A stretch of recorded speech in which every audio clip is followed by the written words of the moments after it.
За үеийнгийн дээрлэхэлтээс өрсөлдсөн сэргийлэх хүрээнд нийслэлээс дээрлэхэлтийн түүхийг сурагчийн цахим хувийн хэрэгт бичдэг болох саналыг гаргасан. За анги даасан багш нар сурагчийн хувийн хэргийг хөтлөхдөө тодорхой чиглэлийн дагуу бичдэг тул сурагчийг бүрэн дүүрэн илэрхийлэх агуулга бичиж чаддаггүй гэлээ.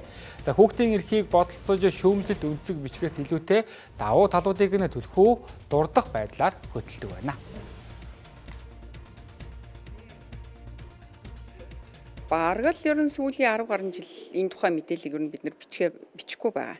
Энэ яасан гэхээр бас одоо нөгөө сүүлийн үед хүүхдийн эрхийг одоо зөрчиж болохгүй гэдэг ийм зүйлээр одоо болж игэл хүүхдийн хар бараан түүхийг энэ хувийн эрхт одоо бичихгүй байя гэдэг ийм одоо зүйлээр бид нар бичихгүй байгаа. Тэгээ ер нь бол яг хувийн эрхийн дагуу стандарт гэх юм уу хувийн хэрэг дээр байгаа асуумжуудынхаа дагуу ерөнхийдөө юунуудаа хүүхдийн тодорхойлтыг бичдэг.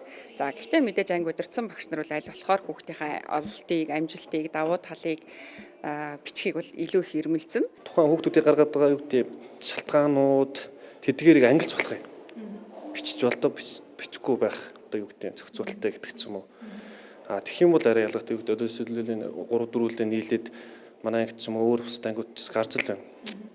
3-4 үлээ нийлээд ингээ нэг зод зөгтөг, за электрон тамхи хэрэгэлдэг. Ерөнхийдөө орчин үеийн энэ сургуулиудад хувийн ч улсын ч бай ер нь электрон тамхи, за нэг Instagram хаяг ашиглан дээрлэх, за бүр цаашлаад юу гэдэг нэг газар дуудаад яваад очдог, нөгөө хүүхэд нь ганцаараа байдаг, олуулаа байдаг, тэгээд зохид зоддог, за цаашлаад нөгөө шүүх цаг дээр орох хэрэг, юу ч хүүхдийн эрхийн асуудал, эрхчлөөт байдал гэл ингээд энэ ер нь нэг юм баригдахгүй л байгаад байгаа. Ер нь бол ямар нэгэн дээрлэхэлт ч юм уу тиймэрхүү асуудалд бол илүү нухацтай андаа тухайн хүүхдийн тухай ер нь өмнө ийм байсан шүү гэсэн тодорхойлт өгөх нь бол зөв л дөө.